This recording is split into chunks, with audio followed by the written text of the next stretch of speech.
Hello बच्चों।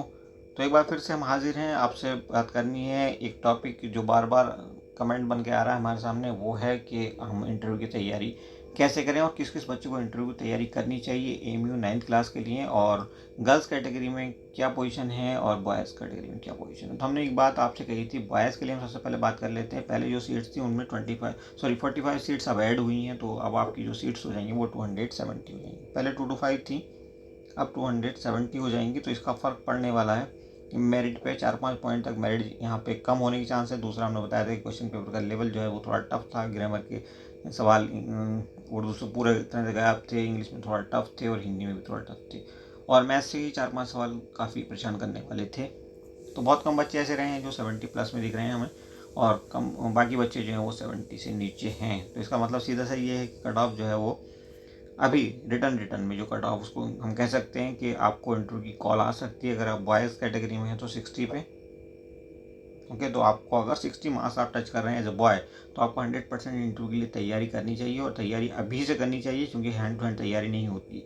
फिर 2 दिन पहले 3 दिन पहले नोटिफिकेशन आएगा कि जी आपका 3 दिन बाद इंटरव्यू है, और आप देखेंगे आसमान की तरफ। तो बच्चों, हम उस तरह से मिसगाइड आपको नहीं कर सकते। हम आपको बिल्कुल क्लियर बता रहे हैं, अगर 60+ पे हैं तो आपको डेफिनेटली तैयारी करनी चाहिए, मेहनत कभी बेकार नहीं जाती।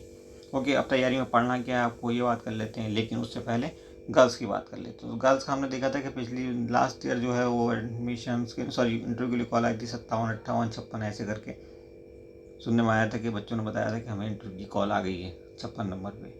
तो ऐसे में आपको 55+ भी अगर आप आ रहे हैं एज ए गर्ल, तो आपको तैयारी बिल्कुल करनी चाहिए, क्योंकि बाद में फिर कुछ होने वाला नहीं है। और तैयारी के लिए क्या आपको पढ़ना है ये हम बता देते हैं। देखिए, आप 8th क्लास में हो, बेहद मासूम, आपको कुछ नहीं पता, तो टेंशन के अलावा कुछ नहीं होता। टेंशन लेने की जरूरत नहीं, आप कमेंट कर सकते हैं, हम आपकी टेंशन दूर करने के लिए बैठे हुए हैं यहाँ पे। एनीवे, आपको तैयारी देखिए आप कैसे करनी है। तो तैयारी आपने कुछ नहीं करना है, आपने अपना साइंस और जो आपका जीएस वगैरह की और बुक्स हैं जैसे सिविक्स, हिस्ट्री वगैरह, इनको अच्छे से पढ़ना है। क्लास 7th और क्लास 8th, बस 2 बुक्स आपको पढ़नी है, क्लास 7th और क्लास 8th। ये 2 बुक आप अच्छे से पढ़ लीजिए। और कौन कौन सी बुक पढ़नी है? सोशल साइंस की अपनी, और साइंस की। मैथ्स में ज़्यादा कुछ पढ़ने की ज़रूरत है नहीं, थोड़ा बहुत प्रैक्टिस कर लेना, फार्मूला वगैरह देख लेना एक बार। कई बार फार्मूले पूछ लेते हैं कि भाई कंपाउंड इंटरेस्ट का फार्मूला बताइए, भाई सिंपल इंटरेस्ट का फार्मूला बताइए, कोई रेक्टेंगल दिया है उसका हम एरिया निकलवाना चाहते हैं तो आप फार्मूला बताइए, वगैरह वगैरह। इस ढंग के छोटे मोटे प्रैक्टिस आप कर लेना मैथ्स पे भी, बट मेन फोकस आपका कहाँ पर रहेगा? सोशल साइंस एंड साइंस पे।